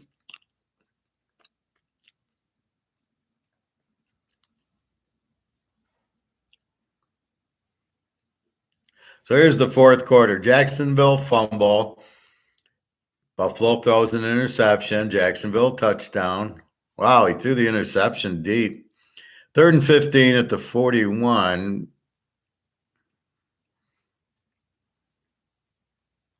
Oh, so he threw a long interception. It was at the 8. Okay. I'm wondering, how is it? They're at the 41, and then he throws an 8-yard. He had a pass interference penalty in there. Way too many pass interferences. So then 9 plays, 75-yard, Buffalo touchdown, 5 plays, 75-yard, Jacksonville touchdown, 4 plays, 75-yard. Let's look at this. Jacksonville kicks off. Buffalo's got the ball to 25. Passes to Deontay Hardy, 3-yard game. Then to Gabe Davis for a 29-yard gain, and then an incomplete, and then he runs it in. Just great fucking defense in this game. So now you've hit your over. You never in your wildest dreams thought this game could go over 42, and you've gotten 4 touchdowns, that's 4 drives, and all of a sudden it's a 45. Where's this been all game? Yeah, good luck trying to figure this mess out. So Buffalo is probably getting over the jet lag in the fourth quarter because now it's 12:30, right? So now they've woken up. You start the game at 9:30, Buffalo's asleep. Jacksonville's used to it. Buffalo, what did they get? The onside kick?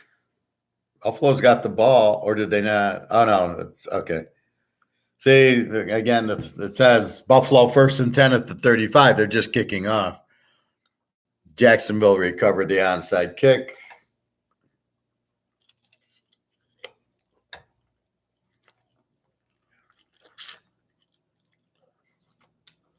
So Buffalo gets totally fucked because of the time.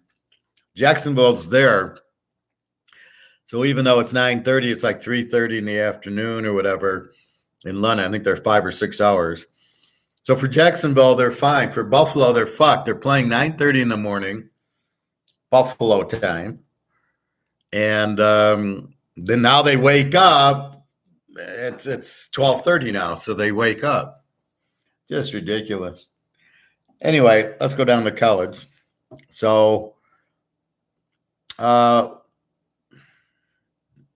when we look at the over against the over team, Central Michigan, Buffalo, I did play that. That did go over. Washington State we had against UCLA, but my Washington State friend, are you going to come on? Quarterback did not play well. He had 2 interceptions. Ward, and in the big game at UCLA, he doesn't play well. UCLA gets the win, but I got 9.5. They lose by 8. Florida State rolls. Now 2 A teams. So Syracuse is an A team. It's not an A team because now they played Clemson and got blown out, and played North Carolina, got blown out. Texas State, Lou Lafayette, 2 over teams go over.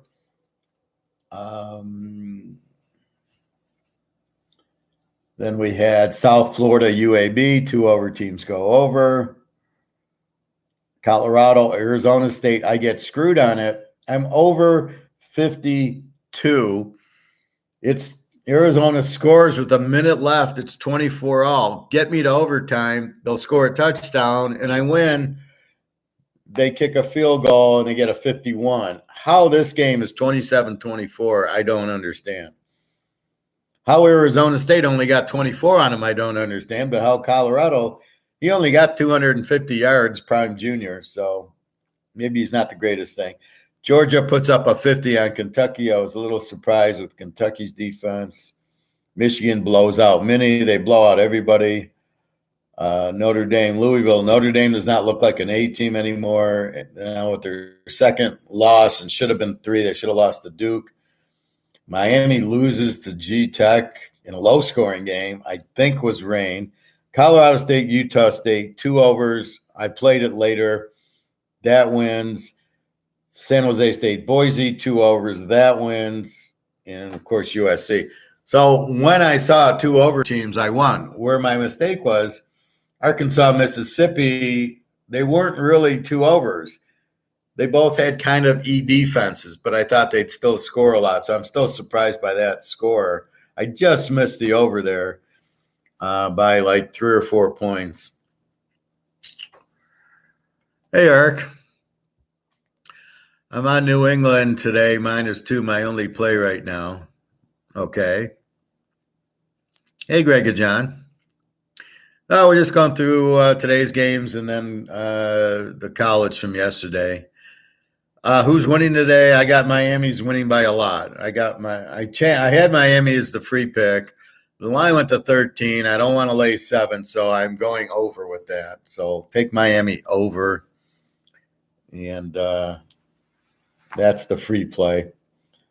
Otherwise, there's really KC, Minnesota's a good game. Dallas, Frisco is the game of the day. Philadelphia, LA should be a good game. And the rest sucks. I mean, these teams, Houston, Atlanta, Carolina, Detroit, Indy, the Giants, New England, New Orleans, Pitt, they all suck. I mean, what a pathetic league this is. I don't know. I mean, this is just ridiculous. So we're coming to drama here. Jacksonville 25-20 at the 2-minute. Oh, no, there's a minute 16 left. They had to reset the clock. So Jacksonville is probably taking these, and it'll leave Buffalo like 30 seconds. Good luck there.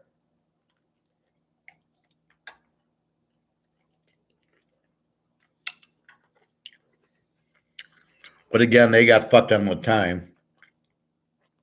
So where we see true over teams, like Colorado State, Utah State, bet it over, it goes over. I think there was 62. I had 56.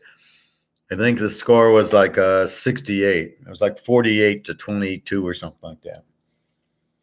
Same thing with San Jose State, Boise. Those are your over teams. And when over plays over, so over offense, over defense, that's the time to play the over. Now, you get away with it with USC.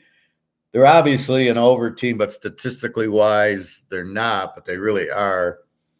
And then Arizona, are they really an under team? So this is where you get caught by the high school games or these week games they play, and it skews the stats, and off you go. Like we figured out with Michigan, Minnesota. Minnesota's defense is not that good. 2 games they played, 2 high school games, and 1. So when you take that away, they're giving up 30 points a game. Michigan killed them, which I knew they would. It's the games like South Alabama, Lou Monroe. I think South Alabama killed them, but, you know, maybe you bet against the W. The Z team, Rice did not cover against Connecticut. Connecticut actually beat Rice, the Z team. I don't know what the fuck went on there. Alabama, A&M, 2 A teams. I took Alabama. So, I mean, that's kind of – so now you kind of study it going, well, how did the Z teams do? How did the A team – how did the overs? How did the unders? Was there any unders? There were some A's. So Maryland covers against Ohio State. Rutgers covers against Wisconsin, A against A. Oklahoma covers against Texas, A taking the dogs. UTSA, Frank Harris had a big game. Syracuse, North Carolina. Syracuse clearly is not an A team, getting killed by North Carolina and Clemson, again being fooled. The Z team, Ball State, Eastern Michigan beat them. The Z team, Kent, Ohio beat them. The W team, Navy, I don't remember what the score is there. Kansas, UCF, I went over, and that was an easy over. Kansas just annihilated them.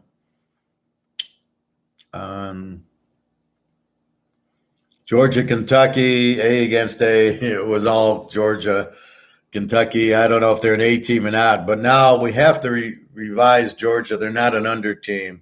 They have the great defense, but their offense is good. The quarterback looks good, and they're throwing the ball to the tight end all the time. Okay, Buffalo, 1st and 10 at the Buffalo 6. Buffalo's got the ball with 22 seconds left. Are they going to do the stupid fumble play which never works?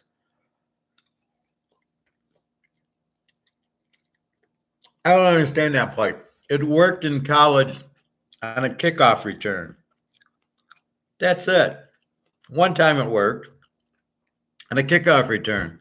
Not during the game. You can't lateral it back and forth. Everybody's on it. You really want to Mary and wait for the interference. That's the only way you can win. You can't win on these laterals. How many times does the coach need to see it fail before he realizes it doesn't work? That's, again, what blows my mind. The coach will do the lateral play because that's never worked in the NFL. So we'll do it anyway and then wonder why it doesn't work. Jacksonville, 2nd 11, must have picked off Allen. The game's over. 25-20, Jacksonville. So they get a 45 out of it. So if you teased it over, you won. If you teased it under, you won.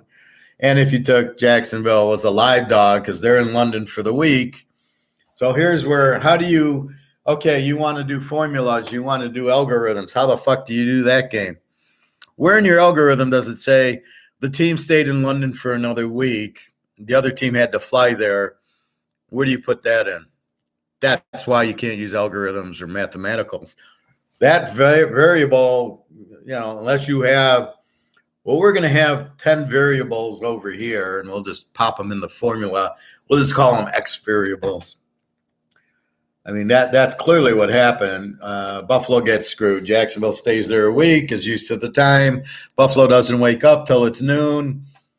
So at 9:30, it's too early for them because in a week you can't. If they left last Sunday, but probably didn't leave till Monday, or at least maybe they left Tuesday. They're fucked. Eric, who you got? He's on New England, he said. That's his only play. So, yeah, Miami over is the free play today.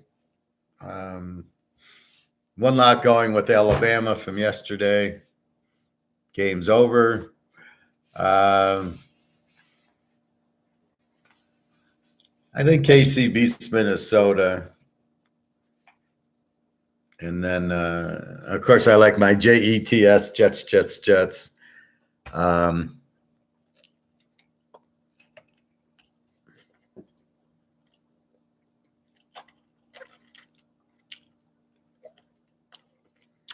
Against Denver. Denver stinks. All right.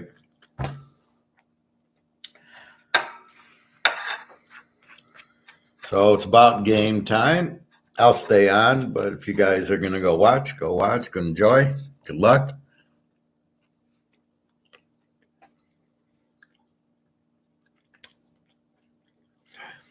So I've been talking about games lately.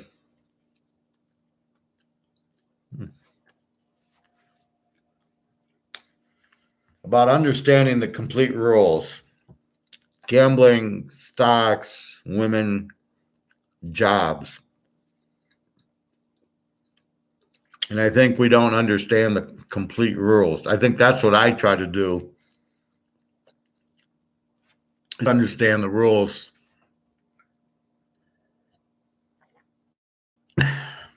of whatever it is. Football, we got to understand the rules of the game. We're betting on football. We've got to understand it. How do we win? How do we lose? Are we going to make money betting football? What do we do? And I think that's the key.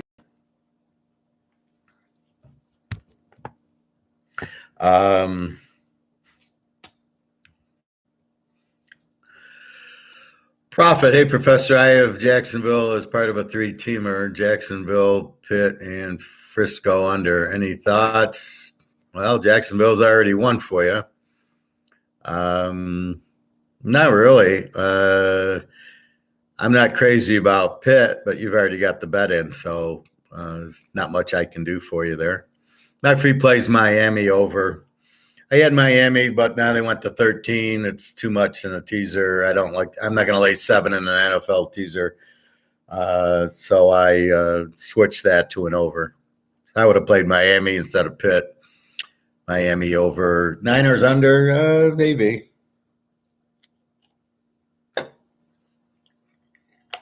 You never know. With the Niners, they can score a lot.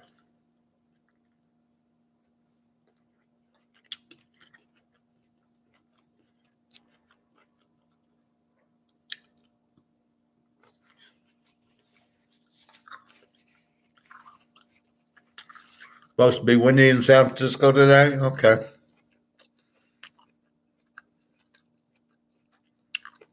Yeah, it should be good for the under.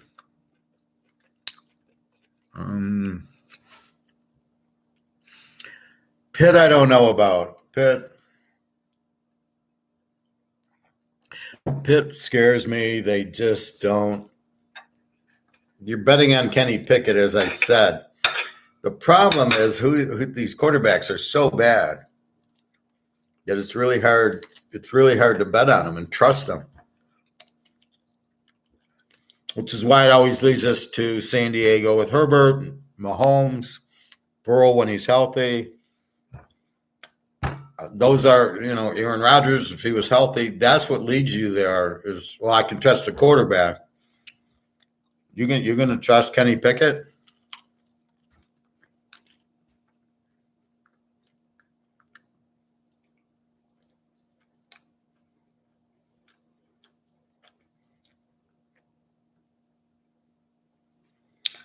And that is the problem. The underdog in the Pitt Baltimore series is 12-1 against the spread recently. Understand? You're still betting on Kenny Pickett. And that's probably a good trend to use. I think Pitt will play a better game than they did last week. And Lamar, he's capable of 3 interceptions easily. It's a rivalry. It's a big series. Pitt 14.5. Now, what are your odds on this? You bet what, 100 to win what, 75?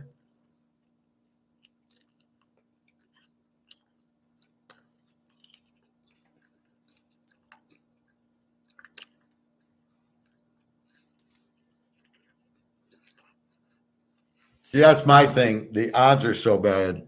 So you bet 130 to win 100, and you need to win 3 games. That's ridiculous. Why is it 13 to 10?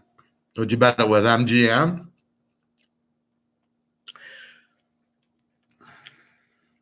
So what you're saying is instead of a 2-team teaser at 11 to 10, you're betting a 3-team teaser. You get the extra 4 points. Pinnacle, I don't know what that is. It's a golf ball. So you're adding 4 points, picking 3 teams, and you get crap odds. Picking 3 teams should be a positive. What is a 3-team 6-point teaser? You should be getting positive. It should be like 100 to win 110 or 120 or something. That's what you need to. You'll say, well, I at least win it. Maybe, but it's not really. I don't know. It doesn't do anything for me to pick 3 teams, get an extra 4 points, and you get it. I've been doing quite well. 3 teams lately, went 3-0 yesterday. Understood, but you're laying 130 to win 100 is not good odds. The question is, if you played a 3-team 6-point teaser, what are your odds, and would you have still went 3-0 yesterday? So Oklahoma, right? You have Oklahoma and 12.5. Did you need it at 16? Yeah, they won the game. So you didn't need the 4 points. I don't know that the 4 points helps you. The 6 helps you, but I don't know that the extra 4 does. And then you're killing yourself with these bad odds, 130 to win 100. But I don't pat these odds when I win. I don't understand.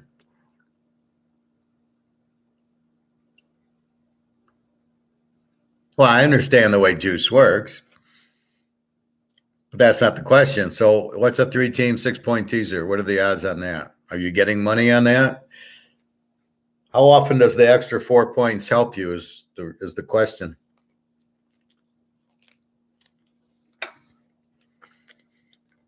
So yesterday I got Michigan. I didn't need a teaser. Oklahoma, that was good. Washington State, 9.5. That's good with 6 points. Yeah. Alabama, I was fine with 6 points. I had 3.5. That was fine. Now I could have used it in the Colorado Arizona State over. That would have helped me. Notre Dame, it wouldn't have mattered. Miami, I had that over. That wouldn't have mattered. Colorado State, I won with the over in it. San Jose State, I won with the over. USC over is good. So really, there's not a lot when you win with the 4 points. Once in a while, the Colorado game, yeah, 4 more points I would have won with it. I get it. But otherwise, is it worth the bad odds for that? So if you do it, normally a 3-team 6-point teaser, you're getting odds. See, there you go. So you get 160 for your 100. Well, your way is you're betting 130 to only win 100. You're not getting juice. Here you're getting 160. So you bet 100 to win 160. The point is the 4 extra points is killing you, right? You're winning, but you're betting 130 to win 100 when you could have bet the same bet, probably with the same teams. So we'll see. So Jacksonville, you didn't need. They won right out. You got Pitt. Maybe you don't bet it. And again, that line isn't right. Baltimore is a 4-point favorite. You're getting 4. If you could have had Pitt and 10, I don't think 14 and 10 is a difference. So I think you're either going to win it or they're going to get blown out. And then the Frisco under 55, Frisco under 51. I don't think that's really going to matter. Maybe. But that's what I'm saying. Is it worth the 4 extra points? I find the 6 helps. I don't play 7-point teasers. Very, very rare in 100 where it's maybe a 10 and I want to go down to 3 where teasers tie. But if you make the same picks, now are you making the pick because you're getting the 10? So are you playing Pitt plus 14 where you wouldn't play Pitt plus 10? You understand what I'm saying? So is that driving you to play it, or is it, I like Pitt as the dog, as you said, so I'm going to tease it up. So you can take 10.5 in Baltimore would be your same bet. The under in Frisco with the wind, okay, saying you're getting 51. Are the odds on them winning, under 51 losing and under 55 winning are very slim. I mean, it's either going to be 13 to 10 or it's going to be a high scoring game. You don't know, but does the 4 points really matter? But look at the odds. It's the insurance they're getting over those key numbers. Over what key number? 55 in the Frisco game is not a key number. Pitt and 14.5, the key, 10.5 is a key number too. I don't buy that, Prophet. That doesn't make a lot of sense. So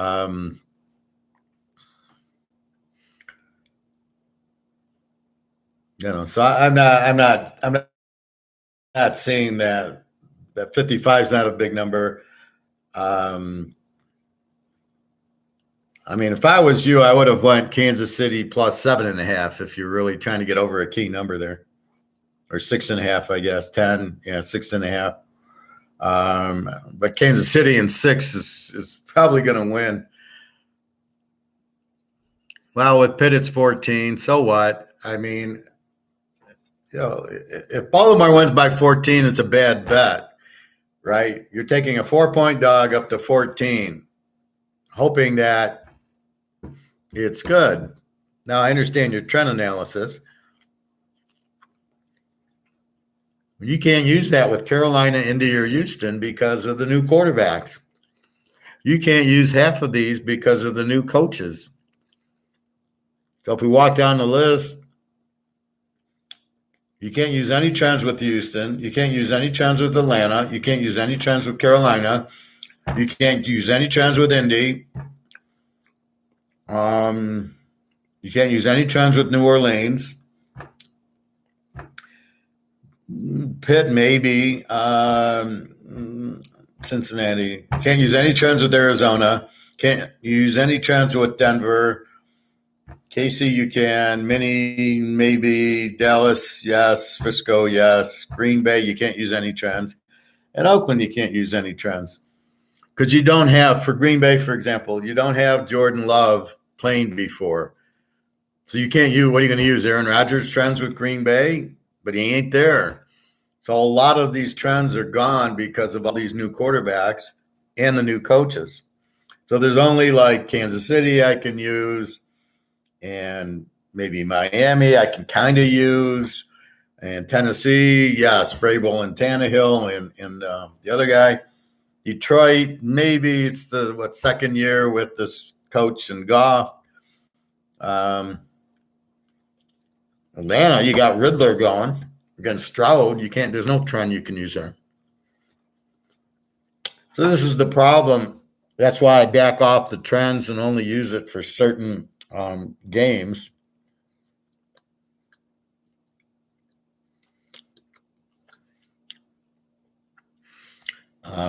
Even Washington, you got Thurston Howell the third there. You can't use the trends because that's what I said. So with New England, once Brady left, you can't use any of the trends. Then he goes to Tampa, so you get Tampa trends, which you can't use because now you got Mayfield. So it's a real mind fuck, which is why I've developed the rankings of A to Z, overs or unders, so I could get a clearer picture of the team, because I can't use the teaser trends that I always use, at least until, like Cincinnati, I can now use the coach, and Burrow have been there now 3 years, and Mahomes I can use. The Rams I can use with Stafford because he's healthy again. But even then, most of last year he didn't play, so you really are fucked on last year's game. So there's only certain teams that you can look at that trend that you're looking at. Baltimore and Pitt is maybe one you could, because Pickett's been there now, 2 years? Lamar's been there a few years. Coaches have been there. So it probably works in that game. I think you've got to pick the score. My score there is 27-14 Baltimore. Pittsburgh's not going to score a lot. Now you'll get your defensive turnovers, which is how you get your points with Pittsburgh, not with the offense. So we'll see. But the league's so bad right now. If you had gone against the 5 starting rookie quarterbacks next year, you would have gone 4-1. Okay. But that's meaningless because that was last week. And, you could say that about anything, right? So I don't look at it like that anymore. I look at it like this. So I look at Howell. They're an over team. He is scoring. I look at C.J. Stroud. They're an under team. He doesn't score a lot. I look at Richardson. They're an even team. They score in the 20s and give up in the 20s. And now they get Taylor back. I look at, let's see, Pickett. They stink. I look at Joshua Dobbs at Arizona. He's basically a rookie. They're scoring a lot. And then you got Love, who's an E. So he's a new quarterback also. And then, O'Connell, but I think Garoppolo was playing, and he sucks. So I just look at the quarterback. Richardson looks like he's playing well because they're not blitzing him, but he can't pass. Stroud's throwing for yards, but not points. So he's able to get yards, but not points. Young sucks. He can't do he doesn't get yards or points. Love sucks. Howell seems to be scoring. Field still sucks, although he had a big game here against Washington. Riddler sucks for Atlanta. Most of them suck. If they just blitz them, none of them would have a completion because none of them can read a defense. So what about Burrow? He shouldn't even be playing. Well, he's Burrow, but he's injured. And so, like I said today with Burrow, I says I wouldn't even play him because I wouldn't bet him because he's not healthy. It's like Cam Rising. Everybody keeps saying, oh, Cam Rising's going to play, Cam Rising, and then he doesn't play. He's waiting for the doctor to approve it. The doctor's looking at timeline going, well, he needs 9 months. Okay, he's got 9 months in because the surgery was beginning in January. Add 9 to that, gets you into September. Now it's October. Why isn't he playing? Now the question back is, well, he's practicing. Yeah, but can he take a hit? Is his knee healthy enough to take a hit? Is probably what the doctor's looking at. In practice, they're not hitting the quarterback. Well, it's the same thing. So Burrow hurt the calf. Obviously, it's something different. It's a much serious injury. But he's like, no, this is football. I'm playing. He's not going to miss. He's not going to miss a game. He's tough. So like Mahomes, he probably shouldn't have played in those playoff games with the hurt ankle, but he played anyway. He says, fuck it, I'm playing. So give Burrow credit, but he's not doing well. So you either bet against Burrow or you just ignore the game. But yeah, he's clearly injured. So we're waiting for him to be healthy. Now, he wasn't on the injury list this week. Maybe he's finally healthy, but he should light up Arizona if he's really healthy. Arizona's got a 26 defense, means they give up 26 a game. If Burrow's healthy, he'll put up 35 today. If he's not healthy, he'll put up 14. And then you'll know, without knowing, you'll see the score. And that'll give you the idea. So that's really what you have to look at is what, you look at the scores for a lot of information. And that's all you can do. So, right now, pro football is very hard to pick because of so many new faces. You don't know what you're going to get. Like Houston, Atlanta, you don't know what you're going to get there. Stroud and Ryder, they're both. It's an under. I think it's an under game. I think they're both under teams. That's how I have to figure it out because I have no idea what I'm getting from Stroud and Riddler. Maybe Atlanta tries to run the ball down Houston's throat. Will that work? Or keep the game under because they'll be running and run the clock out. So I don't know. Riddler apparently sucks. Stroud sucks. But again, we why they're on the team, I have no idea. Why they picked this player, and I don't know. And then they should, with this quarterback class coming up, all these guys should be out of here. I mean, the Bears, I don't know. They got to win. Houston might not win. Carolina might not win. So here's Carolina with the Alabama quarterback, Steve Young, and they suck. So are you going to draft Brock Bowers with the 1 pick? Or are you going to get rid of him and pick up Caleb Williams or the Washington quarterback or the Oregon quarterback or the Utah quarterback or the Notre Dame quarterback or Miami quarterback, they're all better than Bryce Young. Are you going to pick them up or are you going to just stick with Bryce Young while these other quarterbacks go to better teams? And you're going to be in last place for the next 5 years because this guy sucks. Here's another trend that's working well so far this season. Whenever the opening line moves at least 2 points, play that team. Oh, God. Where do you come up with this? No, that's not how you bet. You bet on the team. All right, so you're going to take Miami today because their line moved from 10 to 13. So that means you're going to take Miami because of that issue, not because of the matchup and not because of the game. See, that's where your problem. You gave us that other one. You gave us the dog because it's a dog in the Mountain West. How did that work out? So these trends are not worth anything. Okay. Don't even look at them. You can only, you can only pick winner. You've got to pick the winner. You're not trying to pick the winner. You're trying to look for certain angles and trends that'll pick the winner for you without understanding the teams, the matchups, the defenses, the injuries, the quarterbacks. You're missing that. So, I don't know. So what do you got? So so you played Miami, I assume. You played Tennessee, I assume. And otherwise, would you play Oakland? Maybe I don't. It makes no sense to me. I wouldn't make one bet using that. I don't even know what it is. Again, it's just a happenstance. It's like using algorithms to pick games. It doesn't work. There's not enough. What does that mean? I mean, so the line was off 2 points. So in your theory, in the Michigan game, you would have bet Minnesota because the line went from 20 down to 18. You would have taken Minnesota, and Michigan won by 100. You don't you don't bet with or against the public.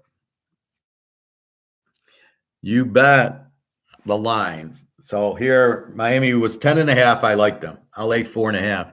It goes to 13. I'm not laying 7 with Miami. You can. I'm not, because I don't like that line.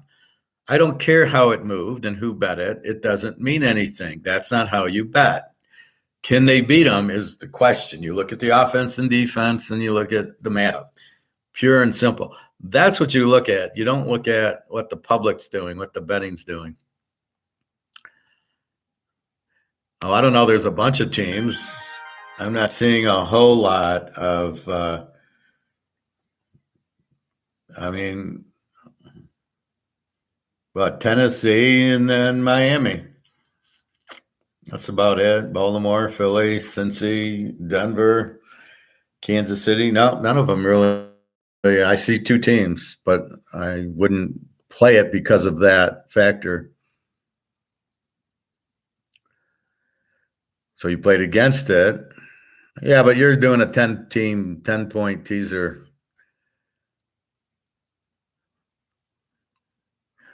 Well, it's not a trend. It's a, I don't know what it is. It's a strange stat that doesn't mean anything to me. I would never use it.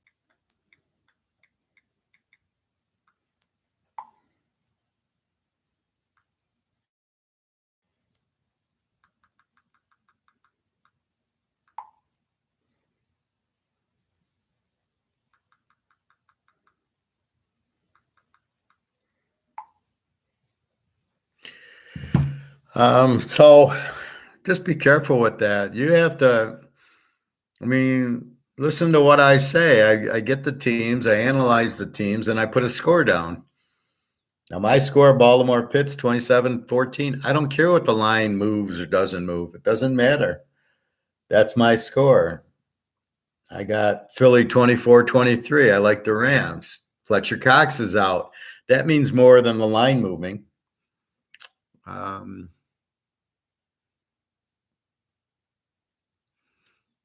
Line movements, I mean, they're not considered anything. They're just the whole line is how the betting's supposed to go. So the line is supposed to get equal betting, right? So when you do Oakland, Green Bay, and Oakland's 1.5, you should get $1 million on Oakland and $1 million on Green Bay. That is the purpose of the line. It is not about making the game even. It is about getting the betting even. That's it.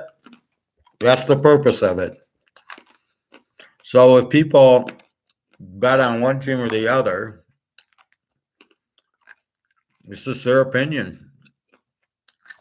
So if Oakland goes to 3.5, why would I bet on Oakland? Now they're 3.5. Now I would take Green Bay. So because the line moves, it's just people betting.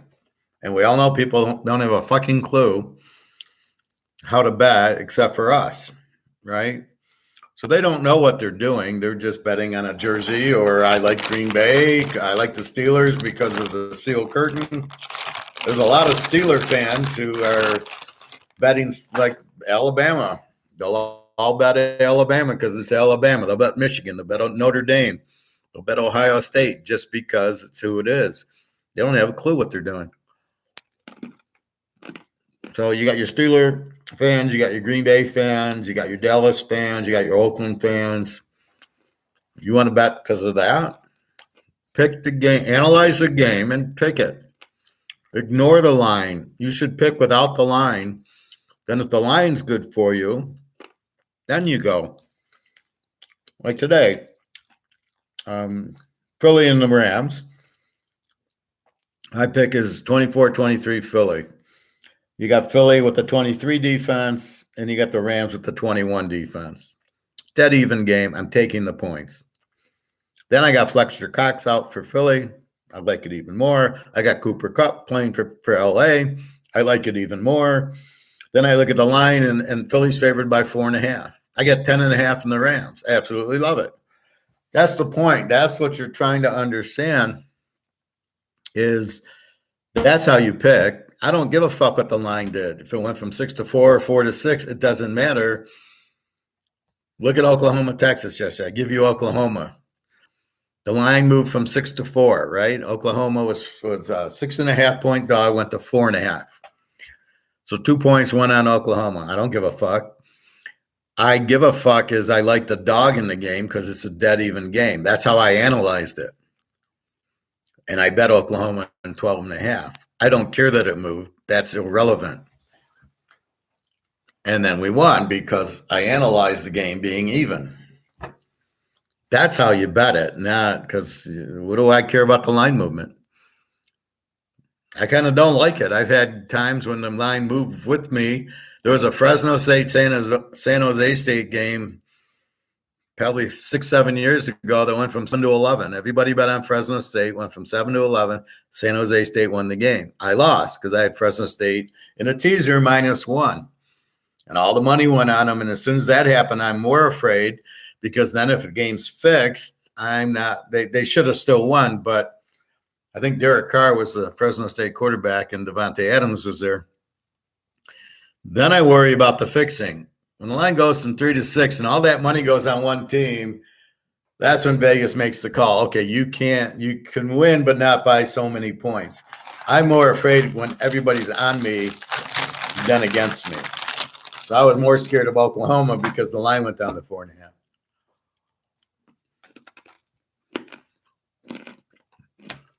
Don't get me, I don't know what the live betting is. I don't want to know. Why are you worried? Why are you surprised Pitt looks like crap? You bet on Kenny Pickett. Why would you be surprised that he sucks? You know he sucks, right? So what are you surprised for? But you can't middle the game because you still have your third leg of you got the Frisco under in. So you can middle the Frisco under if you win this game and you got 2 points in. But if you got one in, there's nothing to middle, because if you lose the Baltimore end and you win if you win the pit, you can still lose the Niner. And if you win it and you lose the pit, so I don't, if you lose the Baltimore and you got the pit, then you got to win the third leg of your trifecta there. But if I was you, I would do 3 teams, 6-point teasers, get 160 for my money, and not worry about the other 4 points. I don't think that makes a hill of beans. Take a look, go back to every game in the NFL this year and see if the extra 4 points help you. Maybe in 2% of the games it will. But does that affect your betting in the first place? I wouldn't have bet it if I didn't have the 10 points. Maybe. Anyway. So that's it. Time to go swimming. I got to have a little lunch. Good luck today. Again, the free picks, Miami, which is already playing. And I like the Rams as the home dog with Cooper Kupp back and Fletcher Cox out, not because of money being bet. So have a good day. Good luck. Tomorrow we'll talk, we'll go through college for what happened yesterday and upcoming for next week. And off we go.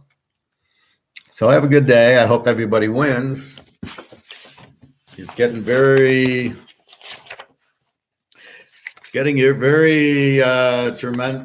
treacherous out there. It's a lot of inconsistency, unfortunately, which we've got to get figured out. But that's why I bet USC over. Okay, at least they score 80 points every game. UCLA look good. Utah, bet them under. They don't have a quarterback until Rising's back. When Rising comes back, I wouldn't bet against Utah. Anyway, so you got to learn the teams. Good game, Oregon, Washington this week. Sounds like tease the dog. Certainly, either team's very strong. Offense, defensively. I think Oregon's a little bit better, but I think the game's in Washington. Probably the home team favored by 6 points, somewhere around there. Should be a very good game. Looking forward to it. Notre Dame USC should be a high scoring game, but Notre Dame's coaching it's so bad. They're not using Hartman right. So I'm not sure what to think. Well, Hartman had a hard time even having time to throw. He's not going to have that problem with USC. I look for Hartman to bounce back, but it should be a very high-scoring game. But you might be looking at a 78-point total. If you see the total in the 60s today, bet it. That's all I can say. All right, good luck, everybody. I hope you win. Have the one lock with Alabama going today and a few other strong plays. I do have some 4 o'clock plays going. All right, www.teaserking.com. Thanks very much. Have a good day. I'll probably be on about 1 o'clock tomorrow. I've been 10 o'clock swimming, getting home about noon. I want to eat. So maybe 12:30, figure around there. All right. Have a good day. Thanks very much. www.teaserking.com.